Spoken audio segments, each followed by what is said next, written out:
ایک چشمے شفات ہے سیرت رسول کی۔ محترم اساتذہ کرام، آج میں محترم ڈائریکٹر و پرنسپل اساتذہ کرام اور میرے پیارے ساتھیوں، میرا نام ابھی پارابیہ ہے۔ میں رابعہ گرلز اکیڈمی ارریہ میں درجہ پنچم میں پڑھتی ہوں۔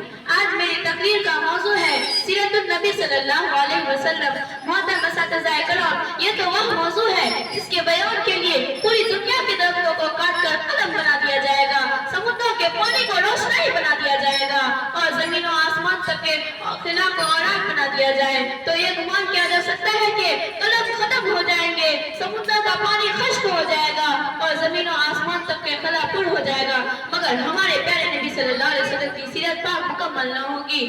جناب صدر، ایک مومن کے لیے، ایک مسلمان کے لیے، ایک کلمہ کے لیے نبی کریم صلی اللہ علیہ وسلم کی ذات گرامی پر ہر لحاظ سے مرکز و محور ہے۔ یہ ایمان و اعتقاد کا موقع ہے کہ یہ تربین، یہ شرقین، یہ مغربین نبی کریم صلی اللہ علیہ وسلم کے جلوے دیتی ہے۔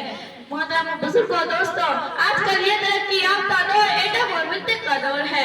سائنس نے مریخ کو مسخر کرنے کا دعویٰ کیا، لیکن ضیاء وقار آئے آج سے 1478 سال پیچھے چلتے ہیں، جب آج کا سیارہ نہ تھا، آج کا طیارہ نہ تھا، ریڈیو اور موبائل کا تصور نہ تھا۔ اس وقت عبداللہ کی یتیم، آمنہ کے لخت جگر، مکہ کے آگ میں آگوش، جس کے گھر چولہا نہیں چلتا، پیٹ پر پتھر بھونکتا ہے، لیکن اسی نے اپنی نارین مقدس سے پورے عرش کو سرفراز کر دیا، پوری دنیا کو صراط مستقیم پر چلنا سکھا دیا، لوگوں کو انسانیت کی تعلیم دی، غزہ کی زندگی گزارنے کا طریقہ بھی بتا دیا۔ ضرورت اس بات کی ہے کہ ہم سب آپ صلی اللہ علیہ وسلم کے نقش قدم پر چلیں اور دونوں جہاں کی کامیابی و کامرانی سے ہمکنار ہو۔ انہی چند باتوں پر میں اپنی تقریر ختم کرتی ہوں۔ شکریہ۔